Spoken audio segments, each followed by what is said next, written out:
পৃথিবীর মা আমার বোনেরা, মা বোনেদের নিয়ে একটু ওয়াজ করা দরকার আছে, কারণ সামনে আসছে 14ই ফেব্রুয়ারি। কথা কন, আসছে না সামনে?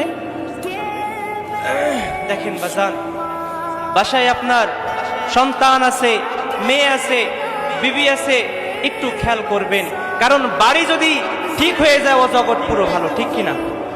বাড়ি যদি ভালো হয় তো আপনার এমনি বাড়ি শান্তি চলে আসবে, কিন্তু বাড়ির যদি খুঁটি ভালো না থাকে তখন বাড়ি এমনি ঝনঝন করে নড়ে। তো এই জন্য আমার মা আমার বুড়িদেন কিনে বলছে, ও মা তুমি যদি মডেল হতে চাও মডেল হও মা ফাতেমার, নায়িকা পরিমণির হয়ে না।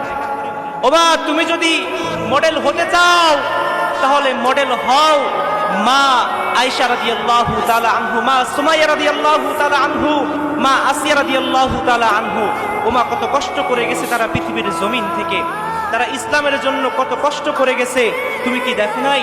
তারা কষ্ট করে করে জীবনটা দিয়ে, জীবনটা শেষ করে দিয়ে তারা জমিন থেকে বিদায় হয়েছে। যারা একবার আল্লাহর প্রেমে পড়েছে তাদের দুনিয়ার পর থেকে কোনো শক্তি তাদেরকে কোনোভাবে ইসলামের পথ থেকে ছুটাতে পারি না। কথা কোন ঠিক কিনা?